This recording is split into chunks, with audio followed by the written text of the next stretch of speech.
আসসালামু আলাইকুম। আমি doctor Naimul Kibria, BHMS Bangladesh homeopathy medical college, DHMS রোকেয়ান ইসলাম হোমিওপ্যাথি মেডিকেল কলেজ। আমরা আলোচনা করতেছিলাম জ্বালাপোড়া নিয়ে। জ্বালাপোড়ার আজকে আমাদের আলোচনার তৃতীয় চ্যাপ্টারের মধ্যে তৃতীয় ভিডিও।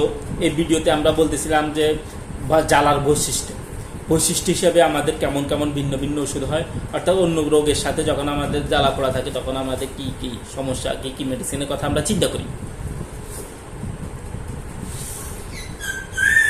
তো এই পর্যায়ে আমরা যেটা বলি সেটা হচ্ছে অবশ্যই কেউ নিজে নিজে ওষুধ প্রয়োগ করবেন না।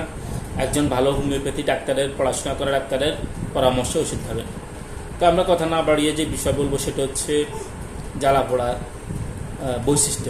যদি কারোর এমন হয় জ্বালা পোড়াটা দুই কাঁধের মধ্যখানের যেই হাড়টা থাকে, দুই কাঁধের মধ্যখানের হাড় মানে মেরুদণ্ডের যে হাড়, এই কাঁধের মধ্যখানের এই অংশটাতে, যেটাকে সার্ভাইকাল বলে বা এই অংশটাতে থোরাসিক ভার্টিব্রার মধ্যে ব্যাপারটা হইতে পারে, এই অংশটার মধ্যে যখন জ্বালা পোড়া করবে, এই সার্ভাইকাল এবং থোরাসিকের মধ্যে যখন জ্বালা পোড়া করবে, তখন আমরা এখানে লাইকোপোডিয়াম মেডিসিনটার কথা চিন্তা করি, লাইকোপোডিয়াম।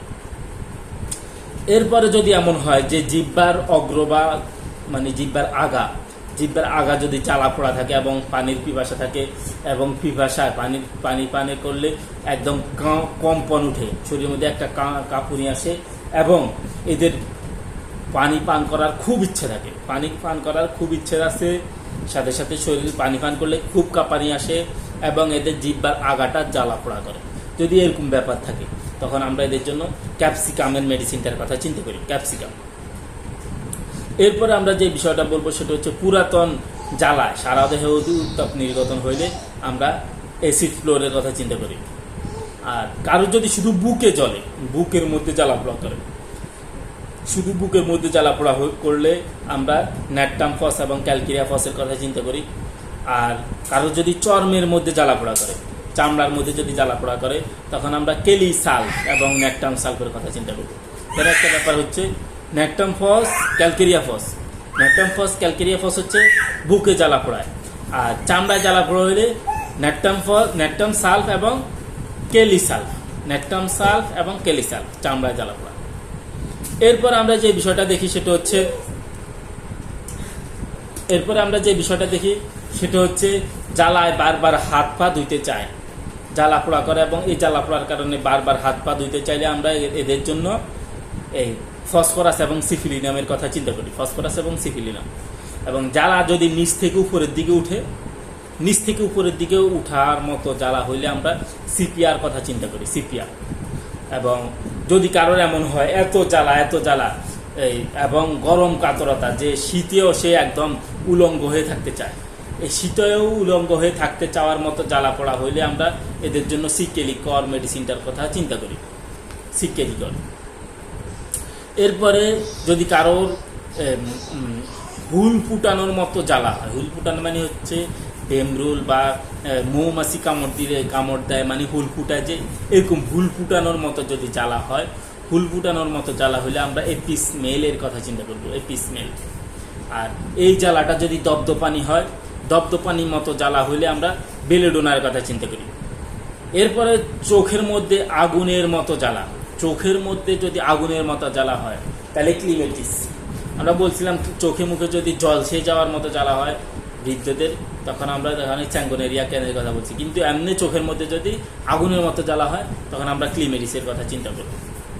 এরপরে আমরা বলি যদি মাথার কোনো এক গোলাকার স্থানে জ্বলে, মাথার একটা গোলাকার স্থানে যদি জ্বালা পোড়া করে তখন আমরা গ্রাফাইটিসের কথা চিন্তা করি।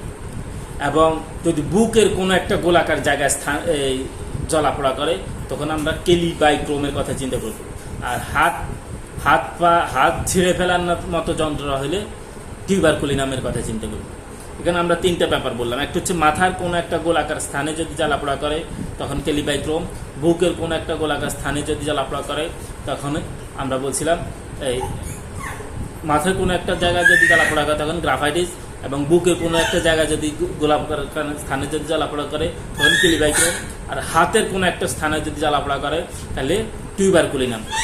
এই ব্যাপারটা আমরা এই তিনটা ব্যাপার কাছাকাছি এখানে একসাথে বললাম। এরপর যদি বুক, গলা, পাকস্থলী, পেশাবদার এবং এই এই সবগুলোর মধ্যে যদি জ্বালাপোড়া করে, জ্বালাপোড়া যদি আগুনের মতো আগুনে পুড়ে যাওয়ার মতো জ্বালাপোড়া করে, তখন আমরা এখানে ক্যান্সারিসের কথা চিন্তা করব। এবং যদি কারোর চোখে যদি মরিচের মতো জ্বালাপোড়া করে, অনেকে আসি বলে যে চোখ যেন মরিচের মতো জ্বালাপোড়া করে, তখন আমরা সেনেগা মেডিসিনটার কথা চিন্তা করি, সেনেগা। এবং কারো যদি জ্বালাপোড়ায় ফ্লোরের মধ্যে গড়াগড়ি করলে উপশম হয়, তখন আমরা ট্যারেন্টুলা হিস্পেনিকার কথা চিন্তা করি। এবং অসহ্য জ্বালাপোড়া যদি সুচ ফোটানোর মতো হয়, তখন ট্যারেন্টুলা কিউবেন্সের কথা চিন্তা করি। আর কারো যদি মাথার চাঁদিতে আগুনের মতো জ্বলে, তখন কুফরাম সালফের কথা চিন্তা করব, কুফরাম সালফ। মাথার চাঁদিতে যদি আগুনের মতো জ্বালাপোড়া করে। তো আমাদের ভিডিও যথেষ্ট বড় হয়েছে, আমরা জ্বালাপোড়া নিয়ে আজকের মতো এখানে শেষ করতেছি। আমরা পরবর্তীতে ভিন্ন আরেকটা ভিডিও নিয়ে শুরু করব ইনশাল্লাহ। আমরা চেষ্টা করব গানি অর্থাৎ আমাদের বন্ধাত্মের বিষয় নিয়ে আলোচনা করব পরবর্তীতে। আজকের মতো আমরা এখানে বিদায় নিচ্ছি। আসসালামু আলাইকুম ওয়া রাহমাতুল্লাহ।